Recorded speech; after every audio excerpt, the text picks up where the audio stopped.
Have you ever walked through your home, looked around, and felt the quiet weight of things, memories, habits, even relationships that no longer bring you peace?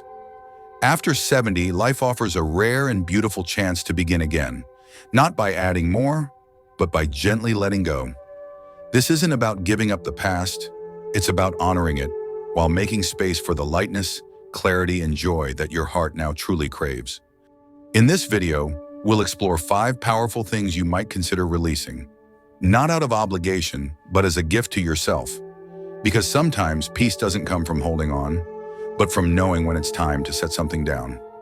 So if you're ready to step into a life of deeper calm, simplicity, and meaning, stay with me. This journey may be just what your soul has been waiting for. Number 1, releasing unneeded possessions. There comes a quiet moment in life, often after we turn 70, when we pause and look around our home. The shelves, the closets, the boxes tucked away in the attic. They tell the story of a life well lived. A drawer full of birthday cards, a cabinet with mismatched teacups, the coat you haven't worn in 15 years, still hanging just in case. These things, once dear to us, slowly become silent companions. But over time, they can also become weighty reminders, not just of the past, but of how much space we no longer truly need. At this stage of life, there's a beautiful opportunity, not to forget, but to gently let go. To lighten the load so you can move through your days with more ease, more clarity, and more joy. Take the story of Mr. Howard, a retired train conductor in his 70s. After his wife passed, he found himself surrounded by the belongings they'd gathered over 50 years of marriage. At first, he couldn't bring himself to part with anything. Every photo, every scarf, every chipped coffee mug had a memory. But one spring afternoon, while dusting the bookshelf, he came across a stack of old railway manuals and ticket stubs. That evening, he decided to donate them to a local railway museum. Someone else might find joy in these, he thought. That small act opened a door. One by one, he began sorting through things, not with sadness, but with gratitude. He kept the photo of their honeymoon. He let go of the souvenirs from a trip neither of them had fully enjoyed. And in doing so, he made room, not just in his home, but in his heart. Letting go of possessions doesn't mean erasing your history. In fact, it's the opposite. It's choosing which memories to carry forward and which ones to lovingly release. It's recognizing that some things have served their purpose, and now it's time for them to bless someone else. Start small. Maybe it's a kitchen drawer, a box in the garage, or just that one closet that's been closed for years. Ask yourself, does this still bring me joy? Does it still serve a purpose in my life? If not, imagine how it might bring comfort or usefulness to someone else. A young couple furnishing their first apartment, a charity helping those in need, a neighbor who's admired your old rocking chair for years. And beyond the physical relief, there's something even more profound. Walking into a room and feeling calm instead of clutter. Breathing a little easier. Seeing space not as emptiness, but as possibility. When we release the excess, we create room for what truly matters. Sunlight through the window, a visit from a grandchild, or the peace of an uncluttered evening. This isn't just tidying up. It's a gentle act of self-care. A quiet reclaiming of your space, your energy, and your focus. And in many ways, it's a symbolic invitation to the next chapter of your life. A chapter where you're not burdened by the weight of what was, but free to embrace what is. So take your time, be gentle with yourself, and remember what you let go of today might just become a blessing in someone else's tomorrow. Number 2, freeing yourself from toxic ties. By the time we reach 70, our hearts have carried a lifetime of connections, some beautiful and nourishing, others quietly painful. And as the years stretch ahead more gently than they once did, it becomes clear. Peace is no longer a luxury, it's a necessity. This stage of life offers a powerful invitation, not to isolate, but to choose more wisely where we give our energy and attention. Take the story of Mrs. Clara, a retired seamstress now living in a small cottage by the lake. For decades, she kept a long friendship with an old neighbor, Doris. They shared coffee, gossip, even vacations. But over time, Clara noticed a pattern. Doris would call only to vent, dismiss Clara's feelings, and make her feel like her life was somehow smaller, less important. One day, after a particularly exhausting visit, Clara sat by the window watching the wind ripple across the water and asked herself, "Why do I feel so tired every time she leaves?" That quiet moment became a turning point. Clara didn't argue, didn't send a dramatic message. She simply began to pull back, gently and with grace. She answered fewer calls, said no when she needed rest, and chose instead to spend time with her daughter, her book club friends, and her neighbor who shared her love for gardening. "It felt like opening a window," she said. "Suddenly, the air in my life felt fresher." Letting go of toxic relationships isn't about blame or bitterness. It's about reclaiming your emotional well-being. It's about choosing people who lift you, not drain you. Whether it's a friend who only reaches out when they need something, a sibling who belittles your choices, or someone who constantly brings negativity into your space, this is your permission to step back. You don't always have to cut ties completely. Sometimes it's as simple as drawing a soft boundary, choosing when and how much you engage, and reminding yourself that your worth is not determined by anyone else's opinion. Boundaries are not walls, they are filters. They let in the warmth while keeping out the cold.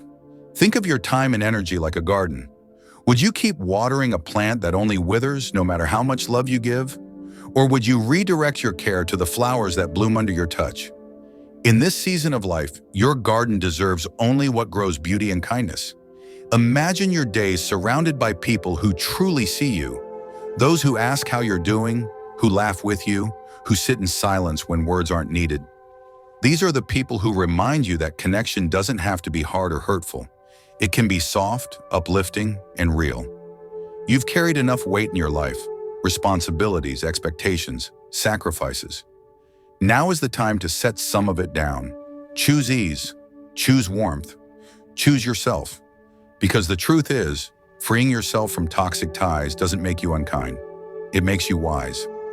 And it opens the door to the kind of peace that only comes when your days are shared with those who value your presence, your stories, and your quiet wisdom. Number 3, forgiving your past. Turning 70 is more than just another birthday. It's a threshold, a gentle invitation to look back, not with judgment, but with the quiet wisdom that only time can give. After all, you've walked through so many seasons, some filled with celebration, others shadowed by loss or regret. And while your past may carry its share of mistakes and missed chances, it also holds the strength that brought you here today. Forgiving that past isn't about forgetting, it's about freeing yourself to live the rest of your life in peace.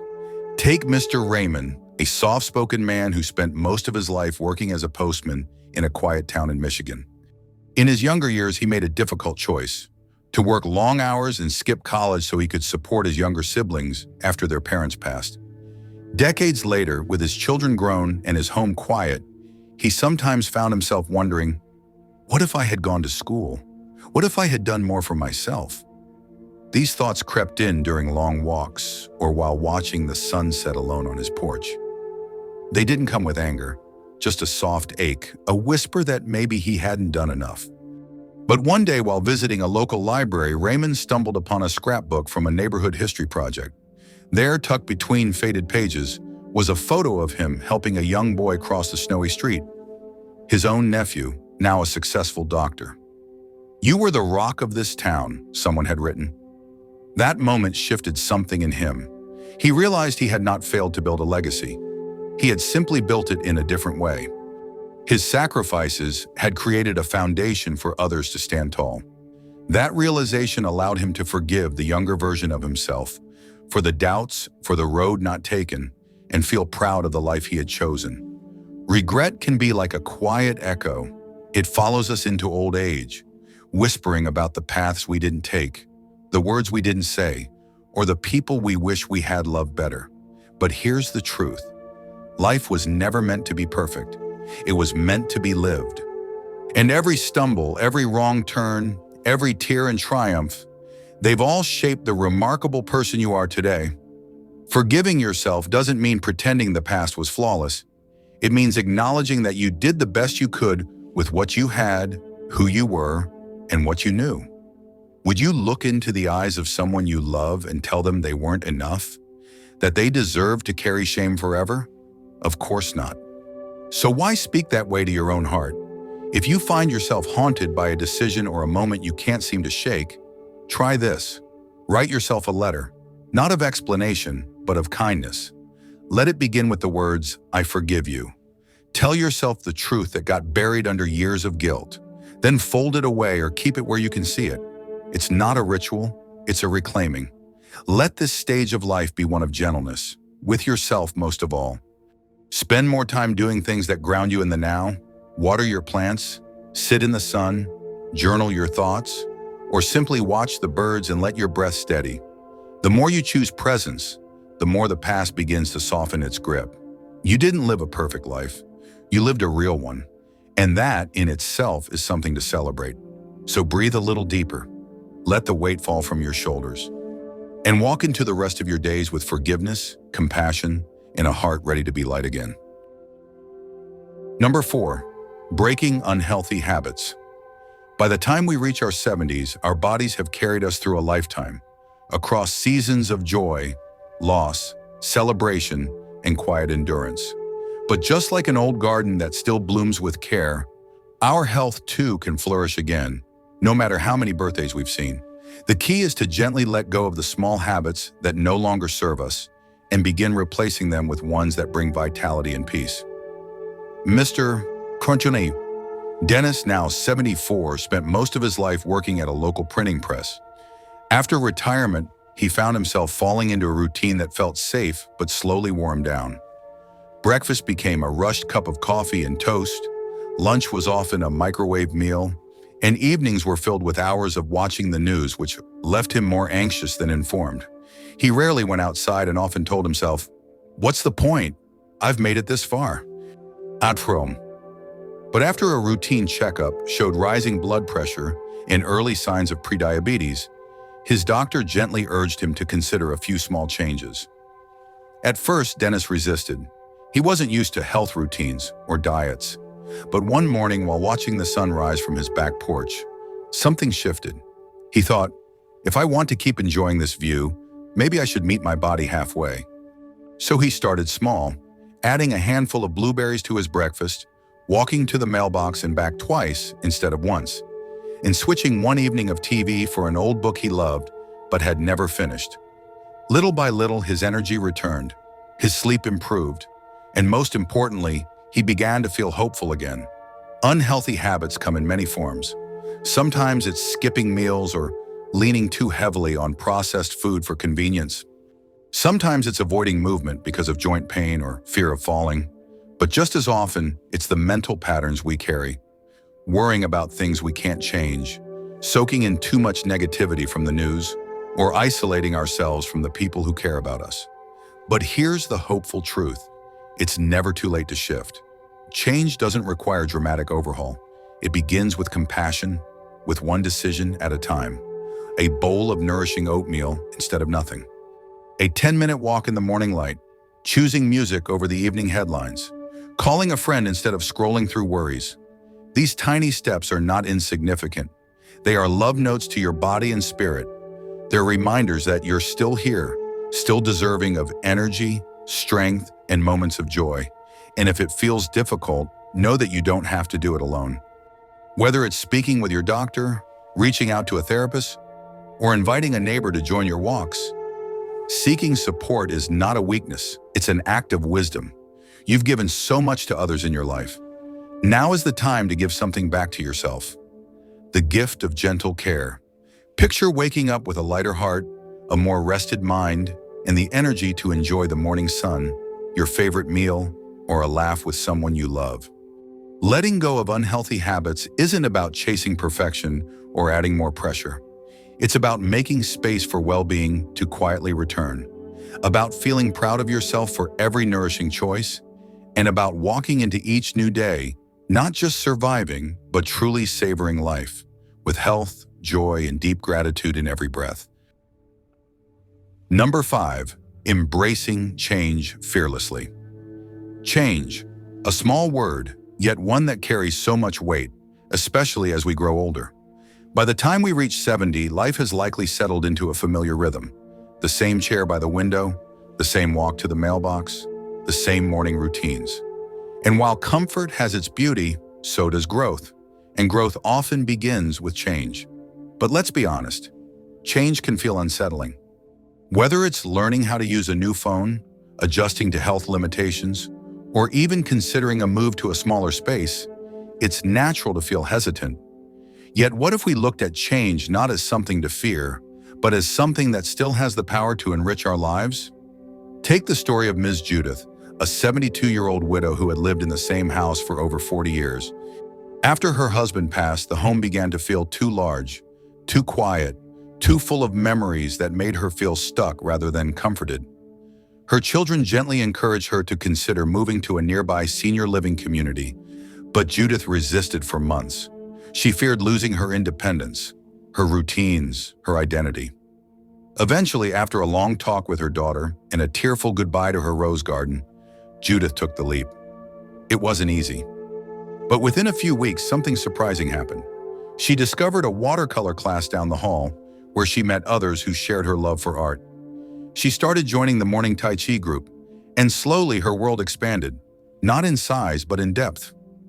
"I didn't know I could still feel excited about something new," she said with a smile. That's the quiet magic of embracing change. It reminds us that life doesn't stop unfolding just because we've turned another page. If anything, it becomes more precious, more meaningful. Because now we get to choose with clarity what we want to welcome in.